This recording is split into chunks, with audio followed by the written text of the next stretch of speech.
Pretty much mostly what I predicted. The Cornhuskers lost to the Golden Gophers, and they weren't able to make. Didn't expect it to be a joke and embarrassment, except it was, and not really astounded by that because Golden Gophers continue to make great plays, and the Cornhuskers weren't able to make any great plays. The game just went from bad to worse, and the Golden Gophers, a pretty good or great undefeated team, demolished the outmatched Cornhuskers in a game that was an embarrassment. So that made it really challenging to watch, so mostly what not not utterly unexpected, except because the Golden Gophers, they're not in the same thing as an Alabama, Clemson, Ohio State, etc. I didn't expect it to be a joke and an embarrassment, except it was, because the same mistakes that they made against Ohio State, they just kept repeating against the Golden Gophers, and this time on the road. So I'm not astounded with the result, but I was still slightly optimistic that they'd be able to play effective enough to actually keep the game close and make it watchable, even though I didn't predict them to win. So that was the expected result, but I was still slightly optimistic they were able to play effective to actually keep the game close, except they didn't. And so that was frustrating, except it was less frustrating. It was less frustrating because I'm still optimistic the Cornhuskers are going to be able to win 6 games or more and actually go to a bowl game. So that was highly frustrating, but just slightly less frustrating just knowing that, and because the Cornhuskers have one more games than the Tennessee Volunteers, so it makes it slightly less frustrating to see them get demolished by the Golden Gophers. Knowing that fact, and Tennessee Volunteers, they ended up defeating the Mississippi State Bulldogs 20-10. The game was what I predicted, not exactly by the score, 35-31, but it still was a competitive, good, close game. And Tennessee Volunteers were able to win that close game, which I'm extremely happy because I've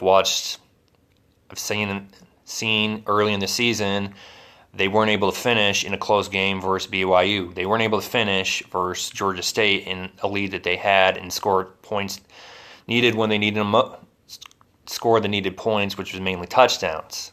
This was a game where they had a lead and they were able to hold on to that lead, remained a close game, and they were able to hold on to that lead, and the defense was able to play effective from start to finish.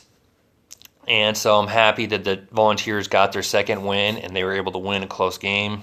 A good or great team wins close games. A bad or terrible team loses close games and the defense doesn't defend when needed most. So I'm happy that the Volunteers won this game it's slightly challenging except still winnable, and that was shown because they led for pretty much most of this game when it wasn't tied 0-0. And I'm happy with the win, except I know that it comes with they beat a team that, while challenging, was still not highly winnable, except still a winnable game, even with it being challenging.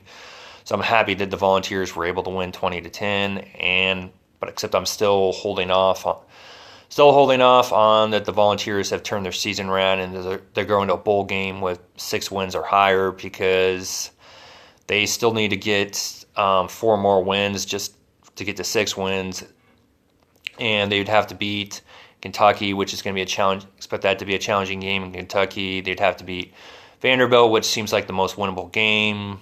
Alabama, Birmingham might just end up winning that. That's a winnable game, except if they don't play to their full potential, that's a game that they could actually choke and not win, much like they did against Georgia State and BYU. So, and Missouri, that's also a high wall climb because it's in Missouri, and Missouri has the offensive capability. They have a capable offense to score 28 points or more, and really don't expect the Tennessee Volunteers to defeat the juggernaut Crimson Tide in Alabama. So obviously don't expect that to happen. It's not, most likely not. It's not going to happen. So even with the Volunteers, 6 wins is something achievable. They still have to climb a high wall to even to accomplish that. That's why I'm holding off on saying that the Volunteers have turned their season around after finally getting their first conference win and only the second win of their season, and also for the fact that they haven't shown any consistency as far as winning for this entire season after playing more than 4 games. So that's why I'm holding off on saying the Volunteers have turned their season around and they're going to a bowl game. If they can get to 5 wins, and that's either before their 11th game is played or before the 12th game is played, then I'm going to say Tennessee Volunteers, they've turned their season around and they're going. I'm predicting they're going to a bowl game, because they would have a chance either before that 11th game or 12th game to win their 6th game, and I'm confident that they'd be able to win one of those 2 final games to get to achieve 6 wins. So really interested to see. Can't wait to see Volunteers continue to play during the season, see if they can actually climb the high wall and get to 6 wins, which would be an accomplishment because of how miserable it's been for not just for them, but for Big Orange Volunteers fans, where it looked like they weren't even going to get to 2 wins at all.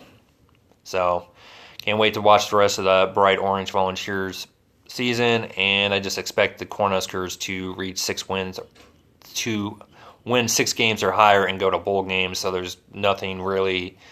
So they're exactly what I expect them to be. Volunteers, they're more interesting right now to watch, just for the fact that they have a high wall to climb to get to 6 wins and to go to a bowl game.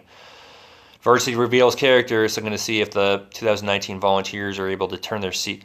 See if the 2019 Volunteers are able to win more than 2 games, win enough games to become bowl eligible, which would be 6 games or higher, and show that all that frustration of those losses benefited them as far as uniting them enough that they can win 6 games or higher and go to a bowl game, which would be a high accomplishment because of how they started this season, being one of the worst in Volunteers football history. Go Big Red and go Bright Orange Volunteers.